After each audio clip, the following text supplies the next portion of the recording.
Bismillahirrahmanirrahim. Assalamualaikum warahmatullahi wabarakatuh. Saudaraku pemirsa channel terpilih MTA TV dimanapun Anda berada, dan juga Anda saudaraku pendengar Persada FM.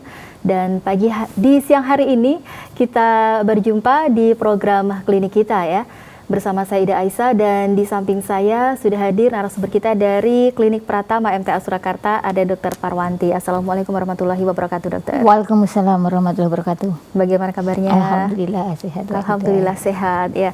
Dan pemirsa dimanapun Anda berada, 17 Mei ini diperingati sebagai Hari Hipertensi Sedunia, gitu ya. Dan siang hari ini kita akan mengangkat tema tersebut. Untuk Dokter Parwanti, ini sebetulnya apa sih yang dimaksud dengan hipertensi ini, dan apakah orang dengan tekanan darah tinggi ini juga otomatis disebut sebagai pengidap hipertensi? Monggo sebagai awalan.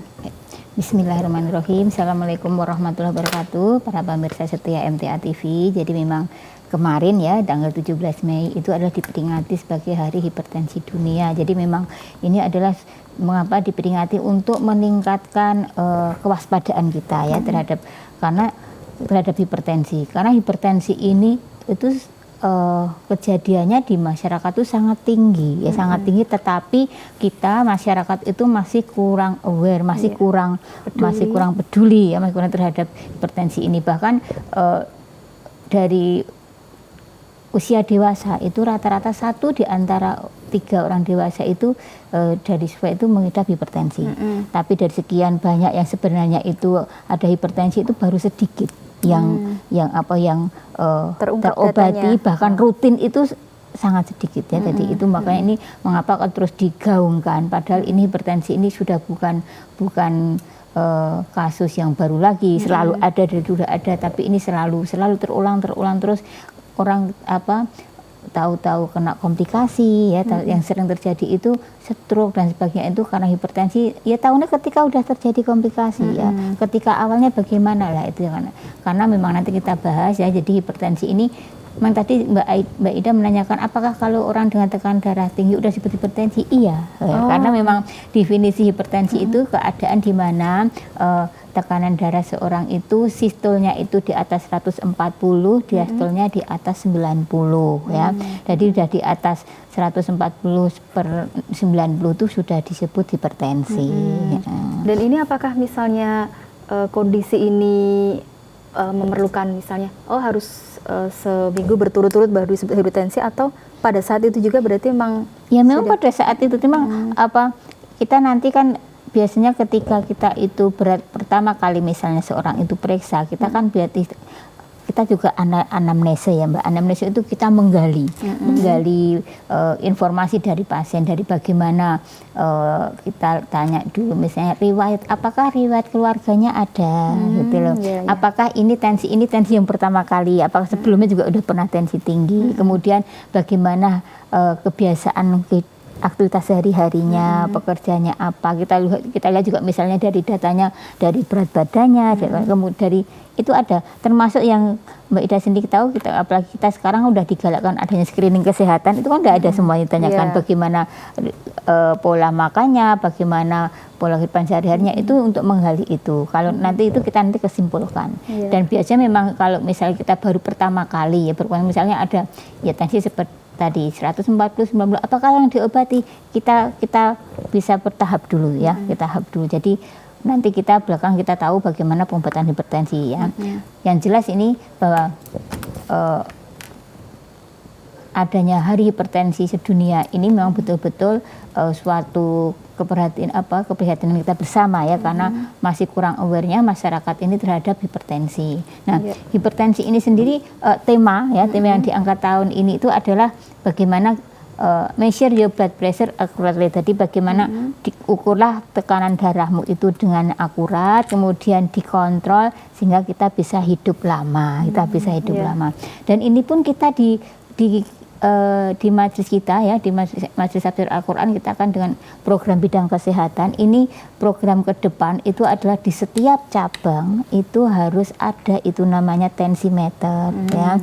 Ini udah mulai kita sekarang udah mulai bersana, hanya mungkin belum semua, tapi itu jadi program. Jadi di setiap cabang itu paling tidak harus punya tensimeter. Kemudian yang tidak ada tenaga kesehatan itu harus ada kader kesehatan. Dan makanya hari ini ada kegiatan termasuk itu ya. Hari ini saat ini di Masjid Perwakilan Karanganyar sedang juga berlangsung pelatihan kader kesehatan yang salah satunya adalah salah satu yang diharapkan kader kesehatan itu bisa menjalankan pemeriksaan tekanan darah. Jadi nanti ketika warga-warga di cabang itu ketika mungkin masuk pengajian Bapak itu udah istilahnya kalau perlu pemeriksaan tensi sudah ada alatnya, sudah ada petugas yang bisa melaksanakan. Ini salah satu, alhamdulillah ini apa yang dianukan dari Hari Hipertensi itu kita sudah mulai melaksanakan ya. Kita mengarah ke sana bagaimana agar betul-betul warga ini terkontrol tensinya ya. Nanti yang sudah ada hipertensi juga nanti terus dipantau, apalagi pengobatan juga. Kemudian yang belum nanti kita tetap pantau juga, karena namanya kita nanti ada 2 penggolongan hipertensi Mbak. Penggolongan hipertensi yang primer sama hipertensi sekunder. Ini apa hipertensi bedanya? Primer ini adalah biasanya karena keturunan. Jadi memang dia murni kan hipertensi dari diri sendiri, tidak ada penyebab yang lain. Biasanya dari faktor internal, ada faktor keturunan.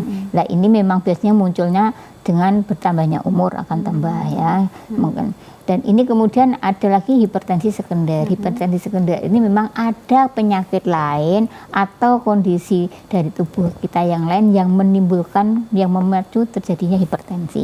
Misalnya sebelumnya ada punya penyakit ginjal lain. Kerusakan ginjal ini akan menyebabkan pengaturan tensi terganggu sehingga akan dia menderita penyakit hipertensi. Nah, jadi ini memang dengan kadang kita tuh enggak tahu, mungkin setiap hari di bawah 40 tahun kita belum masih normal, nanti dengan bertambahnya umur nanti akan nambah naik itu juga bisa ya. Jadi ini pentingnya bagaimana tetap diadakan pemeriksaan tensimeter secara rutin. Baik. Nah ini kemudian menginjak ke pertanyaan berikutnya, sebetulnya siapa saja yang berisiko terhadap hipertensi ini? Apakah mungkin laki-laki lebih banyak? Mungkin kita bisa menganukan gambar dulu Mas.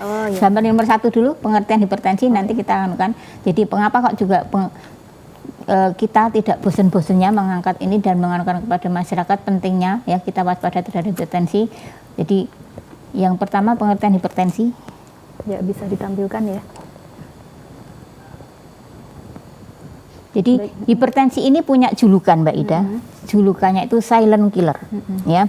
Julukannya silent killer, dia memang pembunuh diam-diam ya, karena memang biasanya dalam keadaan belum berkomplikasi itu orang biasa-biasa aja. Kadang bahkan ada yang tensi hampir 200 pun orang tidak masih aktif seperti biasa, apalagi kalau dia masih muda gitu ya.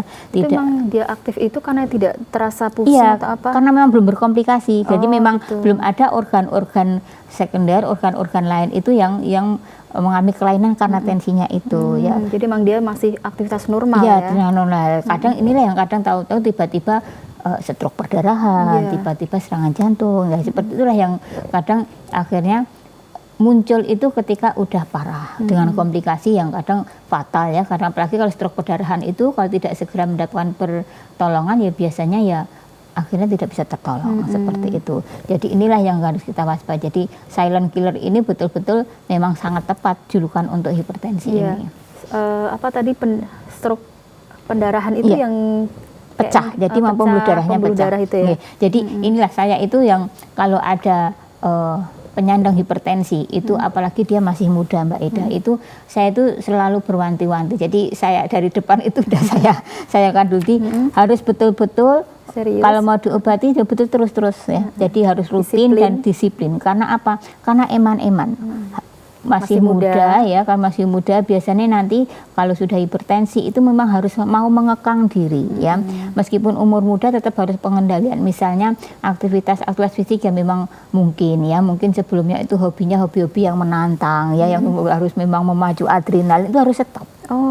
Harus stop. Iya, itu harus stop. Kemudian olahraga, mungkin olahraganya memang sebelumnya olahraga yang betul-betul biasanya yang sifatnya itu tadi berpacu, sifatnya yang pertanyaan juga harus mulai dianukan. Olahraga yang mulai dikendalikan tetap harus olahraga tapi olahraga yang intensitasnya itu ringan sedang, tidak boleh terlalu, karena itu biasanya kalau terlalu nanti tahu-tahu ya tadi tidak bisa mengendalikan. Yang paling sering terjadi stroke perdarahan tadi. Jadi ini memang harus mulai rutin berobat ya, dan kemudian ini namanya orang muda itu kadang kan sebelum kesini udah Google kemana-mana dulu. Berarti yang pertama kali yang ketika datang, ketika begitu kita sampaikan hipertensi harus berobat itu, gimana dok nanti saya kalau minum obat tiap hari nanti ginjal saya rusak.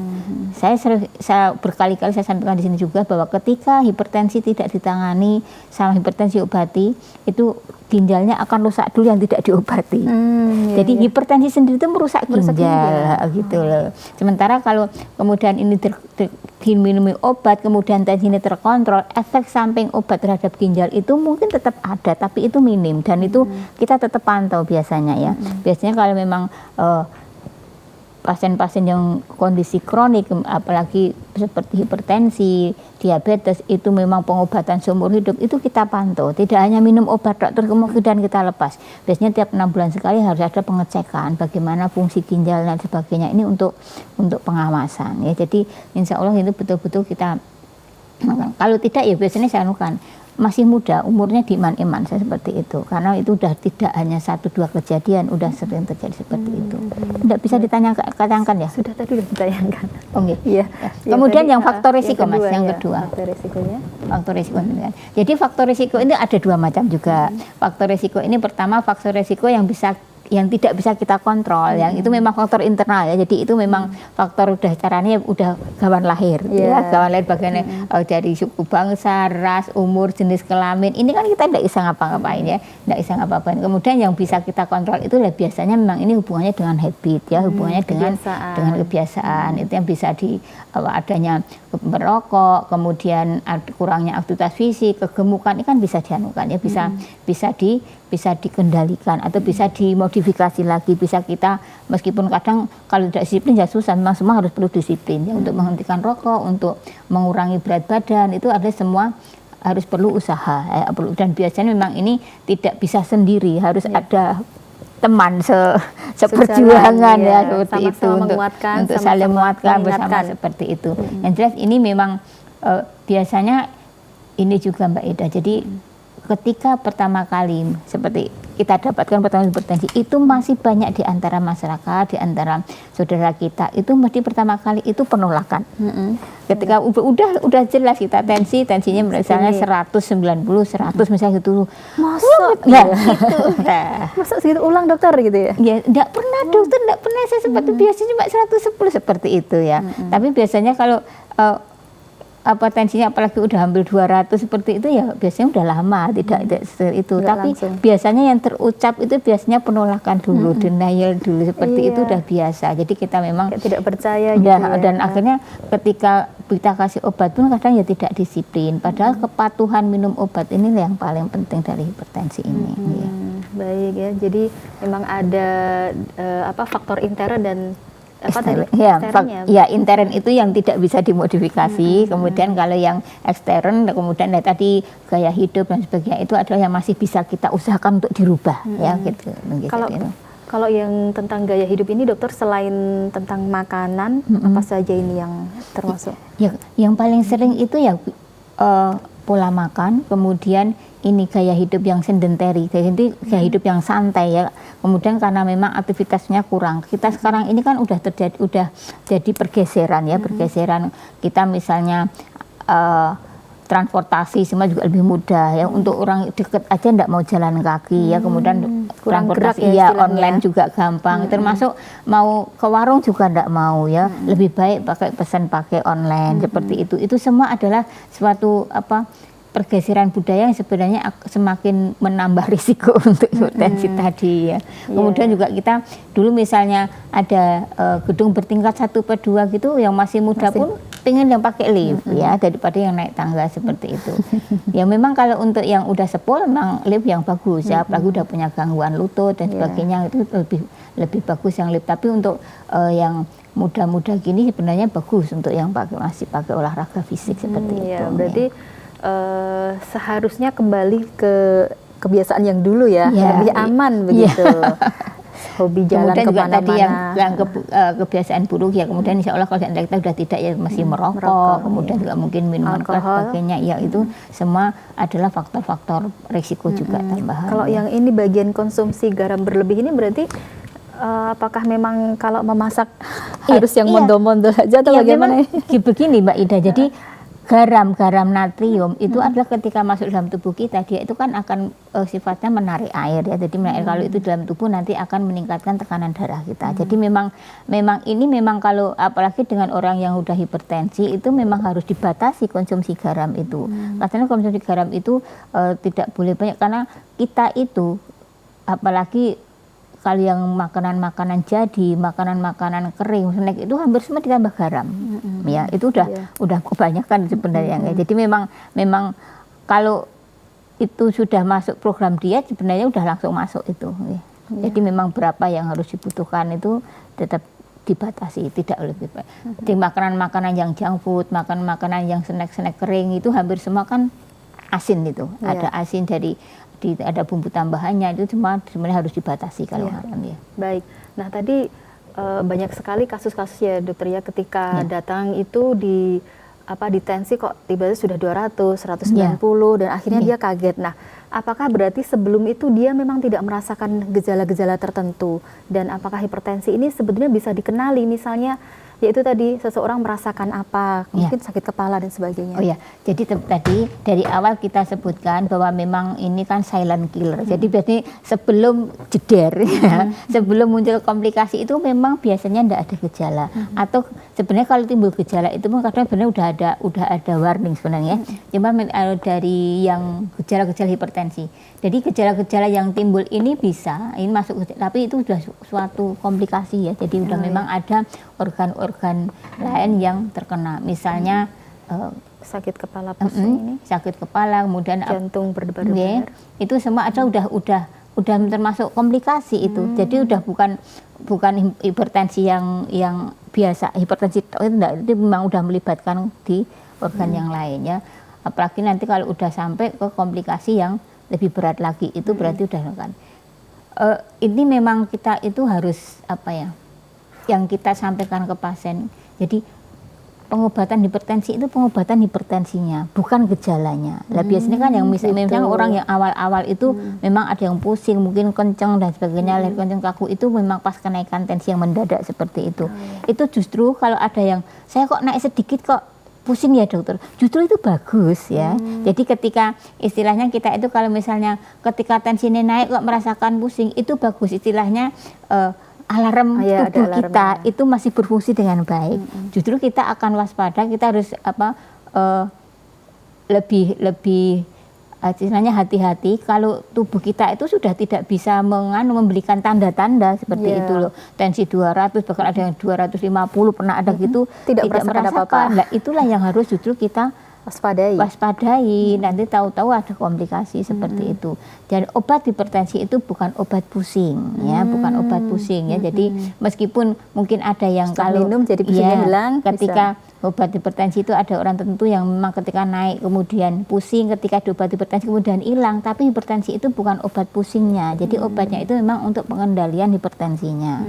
Memang dengan sendirinya ketika tensinya kembali turun kan memang gejalanya hilang. Jadi sehingga ini kadang yang pasien itu ada yang kalau mboten pusing ya mboten kula mimik ngoten ya. Jadi itu yang akhirnya ini yang harus kita anukan. Jadi hipertensi ini tetap harus diminum ya, seperti itu. Ya, ini ada gejalanya, ini mudah lelah salah satunya. Ini kok ini ya dokter ya, kayak sama dengan orang tekanan darah rendah itu juga mudah lelah ya? Ya, ini kan memang tubuh kita itu istilahnya kalau udah banyak keluhan-keluhan itu yang gejala hampir sama ya.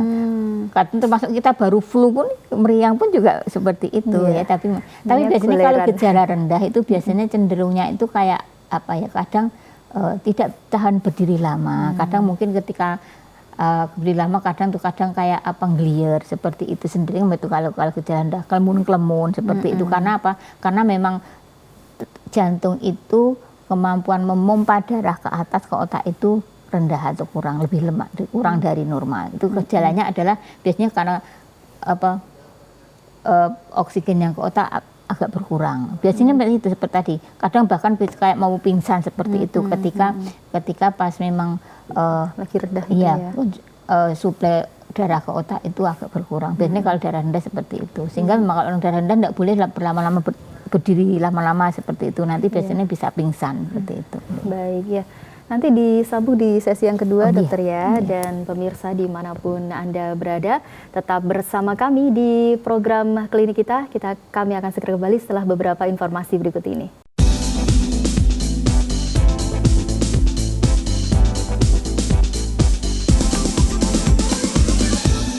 Ya, baik saudaraku pemirsa channel terpilih MTA TV dimanapun Anda berada, kembali di program klinik kita, masih bersama saya Ida Aisyah dan juga Dr. Parwanti dari Klinik Pratama MTA Surakarta.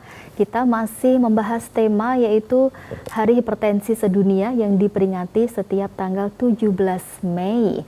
Untuk pemirsa yang ingin bertanya silahkan ya, Anda bisa menelpon ke 0271 679 3000, SMS dan juga WhatsApp di 0811 255 3000.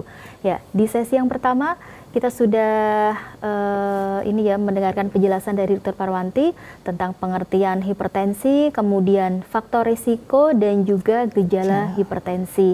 Nah, sekarang ini dokter, kalau untuk orang yang sudah terkena hipertensi, ini kemudian dia akan mengalami apa saja begitu yang diderita? Oh ya, jadi biasanya ini kalau hipertensi itu tidak terkontrol dengan baik ya, tidak terkontrol dengan baik itu memang kadang akan muncul komplikasi. Biasanya ini apalagi kalau sudah hipertensi itu udah menaun ya, udah menaun, udah bertahun-tahun menyandang hipertensi dan tidak terkontrol, tidak terabaikan, dia sudah tidak memperhatikan juga rambu-rambu yang harusnya tidak dikerjakan atau tidak terjadi pada penderita hipertensi. Nah, ini biasanya ada organ-organ pokok ya yang itu akan menjadi target komplikasi dari hipertensi itu adalah otak, jantung, ginjal, mata. Ya, penting itu semua ya. Iya, itu organ penting semua ya.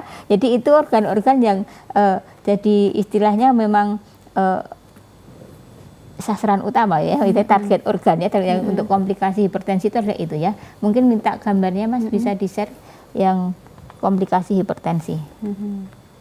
Komplikasi ya, jadi otak, jantung, mata, ginjal, nah itu ya. Nah, yang utama yang paling sering itu, jadi kalau otak ya, otak itu komplikasi hipertensi itu yang paling sering itu adalah stroke ya, stroke itu gangguan peredaran darah di otak, itu biasanya ada dua macam Mbak, itu bisa yang stroke sumbatan, ada yang stroke perdarahan. Jadi kalau yang stroke perdarahan itu biasanya karena memang tensinya tinggi ya, memang mungkin biasanya udah atas 200, kemudian udah tensi tinggi pas pakai aktivitas yang hiper yang terlalu itu kadang biasanya sering kemudian terjadi pecah itu. Ini biasanya memang kalau terjadi pecahnya pembuluh darah pada hipertensi stroke perdarahan ini biasanya pasien tidak sadarkan diri, biasanya ya kadang koma seperti itu ya, karena memang darah yang pembuluh darah yang pecah itu darahnya kemudian akan menyebar merembes ke otak, jaringan otak setengahnya. Atau kemudian ada juga yang stroke yang sumbatan. Yang stroke sumbatan itu biasanya sering terjadi pada yang menghipertensi tapi tidak tinggi-tinggi banget ya. Tapi ada faktor resiko lain ya. Faktor resiko lain yang harus diperhatikan pada faktor hipertensi itu adalah kadar kolesterol tubuh ya. Jadi memang ketika seorang itu menyandang hipertensi tidak hanya ngurus tensinya, juga harus mengendalikan juga faktor-faktor resiko yang lain. Terutama yang paling sering itu apakah juga termasuk dietnya, kan harus nanti di belakang kita bahas diet hipertensi ya, itu harus lemak-lemak itu harus dibatasi ya. Jadi makanan-makanan yang sumber lemak, yang lemak jenuh itu dibatasi karena nggak boleh makan kulit dong. Karena lemak jahat ini, lemak jenuh ini nanti akan menjadi kolesterol yang LDL itu akan mudah sekali nanti nyangkut, mudah sekali nanti nyangkut di pembuluh darah. Karena hipertensi sendiri itu faktor yang utama hipertensi. Dengan naiknya hipertensi itu akan menimbulkan kerusakan di dinding pembuluh darah, Mbak Ida. Karena sebenarnya dinding pembuluh darah itu kalau kita lihat pipa itu yang alpranolon itu dalamnya itu lembut, halus, licin itu ya. Kalau bisa seperti lancar darahnya ya seperti gitu.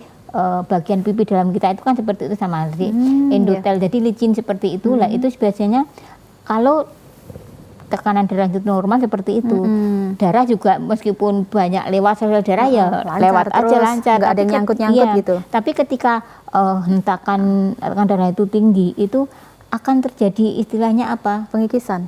Bukannya pengikisan, mungkin istilahnya jadi akan luka kecil-kecil seperti itu, sehingga yang harusnya pembuluh dinding pembuluh darah itu lembut, halus, licin, itu akan brutal ya, sama lah brutal. Nah, ketika ini nanti akan ada apa? Trombosit lewat nempel ya, kemudian LDL juga nempel, kemudian ada nanti, nah ini akan timbul namanya aterosklerosis. Aterosklerosis itu jadi akan terjadi penumpukan kolesterol jahat sama dan lain-lain tadi, nanti akan menimbulkan penyempitan atau bahkan penyumbatan. Nah inilah nanti yang akan menyebabkan kalau di otak menimbulkan stroke, kalau di jantung jadi jantung koroner.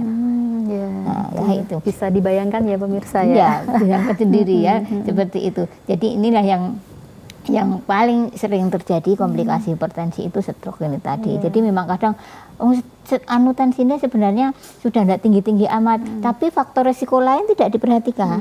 Ya kadang ya sudah ada juga udah rutin minum obat gitu ya, tapi masih juga terkena karena faktor lain tidak diperhatikan. Jadi memang semua itu penanganan kasus-kasus seperti hipertensi, diabetes itu harus secara istilah komprehensif. Jadi memang menyeluruh. Jadi semua harus kita lihat gitu loh. Makanya ketika salah satu yang di klinik kita ya Mbak Ida ya, itu yang namanya kegiatan rutin prolanis itu bulan ini juga ada ya. Kita mengadakan yang jadwal medical check up. Jadi pasien-pasien yang udah terdaftar prolanis itu tiap 6 bulan sekali kan kita medical check up. Itu yang kita cek semua ya.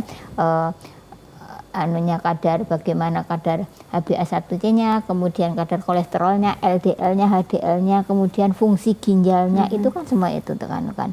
Nah ini nanti biasanya kalau memang dari kolesterolnya yang tinggi ya kita tambah obat gitu. Jadi selain kita kendalikan gulanya, kita kendalikan hipertensinya, juga ini faktor-faktor risiko tambahan ini juga tetap harus diperhatikan, termasuk edukasi ke pasiennya seperti itu. Ya. Baik. Itu tentang itu ya komplikasi yang pertama dari otak. Kemudian yang jantung itu bisa penyakit jantung hipertensi ya. Jadi memang kalau penyakit jantung hipertensi itu memang kelainan jantung yang disebabkan oleh hipertensi. Itu bisa jadi jantungnya, pada orang awam bilang jantungnya bengkak seperti itu. Jadi jantung itu kan yang bisa mompa dari janin ketika 7 minggu sampai akhir hayat itu kan terus ya memompa terus. Itu kalau kita olahraga itu kan lama-lama ketika itu beban itu normal memang tidak masalah Mbak, tapi ketika dengan hipertensi itu beban otot jantung itu akan berlebih, harusnya mendorong darah ini misalnya 120 santai ya, jadi memang jantung tidak masalah, otot jantung ya relax-relax aja tidak ada, tapi ketika tekanannya 180, 200 ini otot jantung juga kerjanya harus ekstra.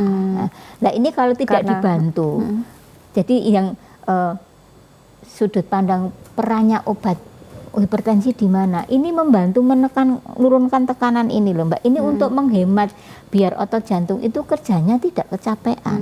Karena yang kita emang jantung kita cuma punya satu. Ini ya kalau udah berhenti ya berhentilah hidup kita kalau jantung seperti itu. Ketika jantungnya bekerja terlalu keras kemudian ototnya membesar itu. Iya, lama-lama ototnya membesar. Jadi kalau itu tadi ya. Ada telepon. Baik, ada telepon, kita terima terlebih dahulu. Halo, assalamualaikum. Ototnya membesar, iya. Waalaikumsalam warahmatullahi wabarakatuh. Iya. Dari siapa, di mana? Dari Abu Syuhada di Pontianak, Kalimantan Barat. Baik, silakan Bapak Abu Syuhada. Assalamualaikum warahmatullahi wabarakatuh, dokter. Waalaikumsalam warahmatullahi wabarakatuh. Iya, monggo Bapak. Begini Bu, saya sendiri juga mengalami penyakit hipertensi itu darah tinggi Bu. Kadang menjadi 140, 150-an gitu. Itu yang apabila saya sedikit saja saya mengurangi makan ikan asin-asin, itu darahnya menjadi 120-an. Tapi bila sedikit saja mencari garam menjadi 150 atau 160-an itu. Yang ingin saya tanyakan, langkah-langkah apa yang harus saya lakukan itu untuk menurunkan agar tidak terlalu tinggi-tinggi amat.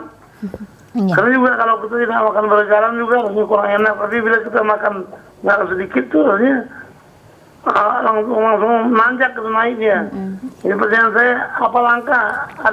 Adakah obatnya untuk kita agar tidak sedikit-sedikit melompat lagi itu, adakah Baik. langkah yang bisa dokter berikan kepada saya? Ya. Karena saya ngeri juga, pernah dokter sampai hampir 200. Tiba-tiba Pernah saya hampir dapat 200 gangguan ya. Iya, pernah tuh 200, pas 200 tuh langsung lidah saya agak pilu. Jadi saya agak khawatir. Apalagi stroke itu sangat saya takutkan.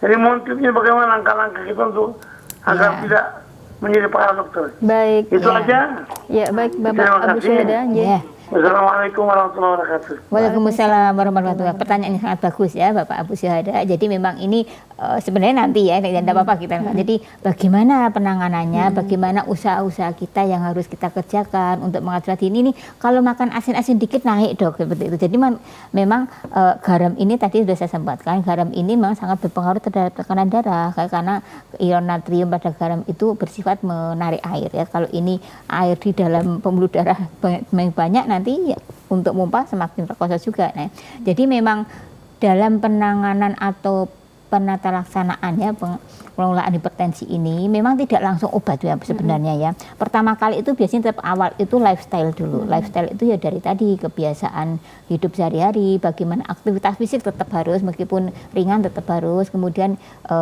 bagaimana diet ini juga termasuk harus ada diet khusus Mbak Ida ya. Jadi memang ada namanya diet, kalau bahasanya DAS ya, DAS ya, jadi itu dietary approach to stop hipertensi. Jadi itu adalah memang pendekatan penanganan hipertensi dengan diet ya, pengaturan diet itu. Jadi memang sebenarnya kalau memang detailnya memang ada ya, porsi-porsinya seminggu itu ada. Tapi yang intinya itu sebenarnya bagaimana kita memperbanyak dari produk-produk buah dan sayur ya. Buah, sayur, kemudian biji-bijian juga boleh, yang harus dibatasi yang sumber-sumber lemak-lemak ya, gorengan, kemudian yang garam. Garam itu dibatasi tidak boleh lebih dari 2.300 mg, jadi 2,3 gram. 2,3 gram sehari. Itu ya garam yang di sayur, garam yang di bumbu-bumbu lain, itu per orang itu. Kue-kue pun ada garamnya sebetulnya. Iya, padahal sekarang kalau kita kadang kita makan ya yang kita beli di luar-luar itu mungkin makaroni goreng, mungkin apa goreng, semua dibumbu, kacang goreng, semua taburi garam ya, semua taburi garam itu baru garam hitam, belum garam.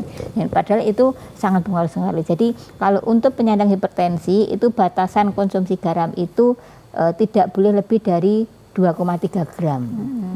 Itu batasnya maksimal sebenarnya, tapi kalau yang aman itu dianjurkan malah di 1,5 gram, 1.500 mg. Itu yang istilahnya kadar aman ya untuk seorang penyandang hipertensi. Jadi ini memang ada khusus itu. Jadi untuk pengaturan diet untuk hipertensi itu biasanya yang diutamakan memang yang bagaimana yang ditingkatkan itu adalah produk-produk dari buah sayur, kemudian tetap yang lain ada tapi dibatasi ya, seperti itu.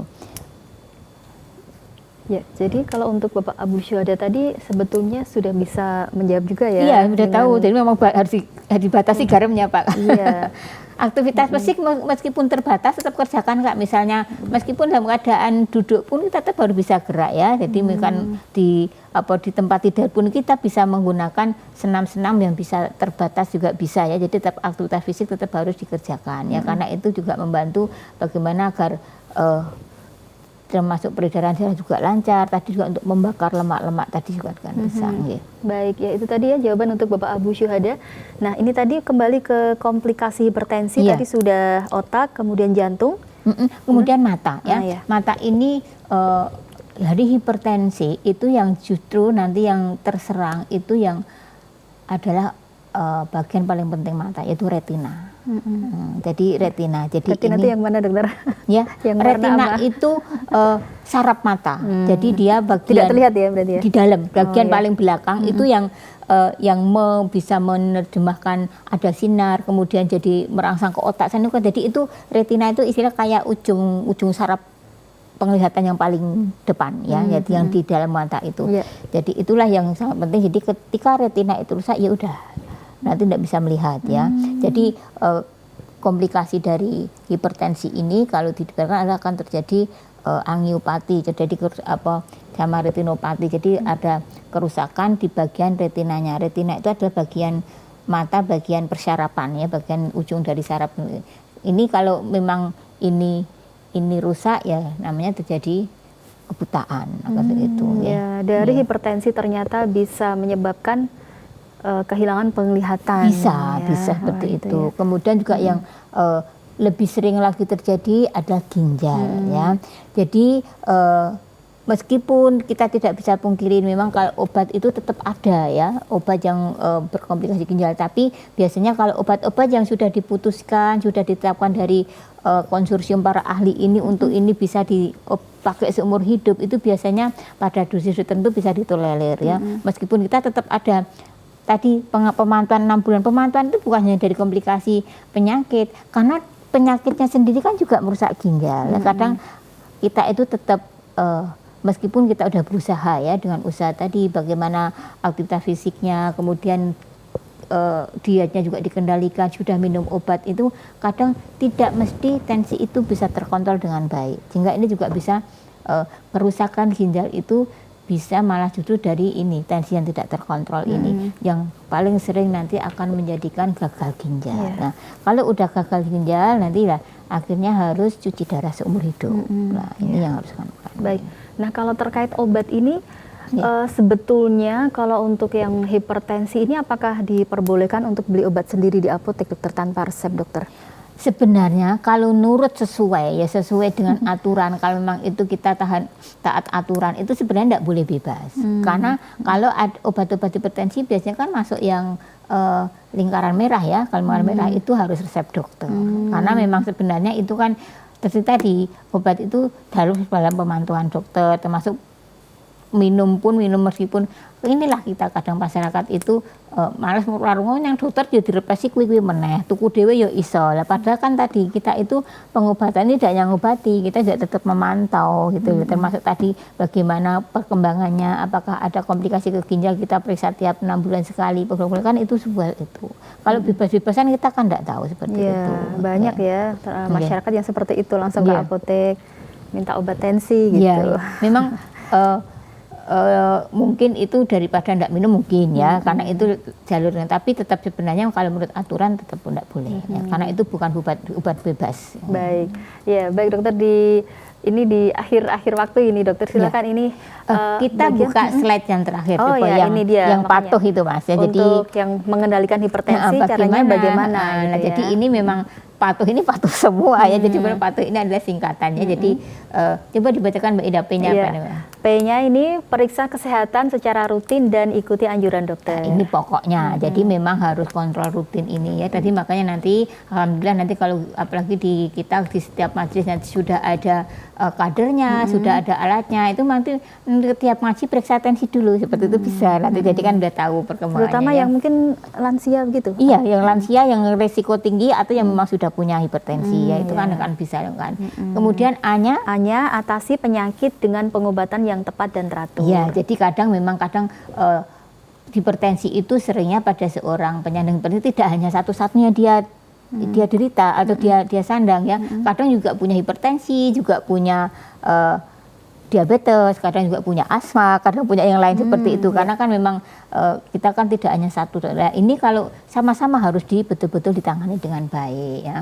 Kemudian T-nya tetap diet dengan gizi seimbang. Nah, tadi tetap gizi seimbang. Kalau untuk yang khusus hipertensi itu ada yang namanya diet DAS tadi ya. Itu nanti kalau pengen yang lebih bisa dipelajari sendiri. Tapi yang jelas tadi yang paling diutamakan adalah bagaimana yang tingkatkan itu adalah seperti yang buah, sayur ya yang tinggi kalium, kemudian dikurangi yang lemak yang bagus ya, yang tidak lemak jenuh ya.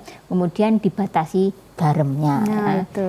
Kemudian U-nya upayakan aktivitas fisik dengan aman. Ya, tetap beraktivitas fisik tapi aktivitas fisik yang aman. Tidak boleh lagi yang olahraga yang sifatnya berkompetisi, yang sifatnya memacu adrenalin, yang itu sudah kebut-kebutan tidak boleh. gitu ya. Kebut-kebutan tidak boleh itu. Yang pendidikan udah mengembang itu harus dibatasi. Apalagi kalau dari pemeriksaan LDL juga tinggi, yang itu harus betul-betul hati-hati. Tetap olahraga yang paling aman sepeda olahraga, renang, jogging, nah itu yang aman kan. Itu Kemudian juga, senam-senam khusus yang itu juga bikin bahagia juga ya, olahraga yang ringan-ringan. Apalagi kalau dikerjakan bareng-bareng dengan sesama penyakit hipertensi, gitu, sama-sama lebih tambah semangat. Ya, jadi juga untuk lebih memotivasi kan. Yang terakhir hanya hindari asap rokok, alkohol dan zat karsinogenik lainnya. Hal-hal yang merusak ya, hal-hal yang merusak itu tadi tetap harus dihindari. Jadi ini memang ini sudah istilahnya sebenarnya kalau dari patuh ini udah suatu pendekatan atau penanganan hipertensi yang secara kompleks, secara komprehensif, secara menyeluruh ya. Pendekatannya dari bagaimana dietnya, aktivitas fisiknya, bagaimana kehidupan sehari-harinya, dan patuh minum obat serta rutin kontrol. Nah, ini udah terangkum semua di patuh ini, Mbak Ida. Baik ya, terima kasih sekali Dokter Parwanti untuk penjelasannya mengenai hipertensi ini. Semoga menambah kesadaran masyarakat semuanya untuk lebih peduli, sehingga nanti tidak terjadi hal yang seperti tadi disebutkan ya, komplikasi-komplikasi dan lain sebagainya itu. Baik, selamat melanjutkan aktivitas kembali Dokter. Assalamualaikum warahmatullahi wabarakatuh. Waalaikumsalam warahmatullahi wabarakatuh. Ya baik, saudaraku pemirsa channel terpilih MTA TV dimanapun Anda berada, sampai di sini perjumpaan kita di program klinik kita untuk siang hari ini. Terima kasih untuk kebersamaan Anda. Saya Ida Aisyah mohon diri. Assalamualaikum warahmatullahi wabarakatuh.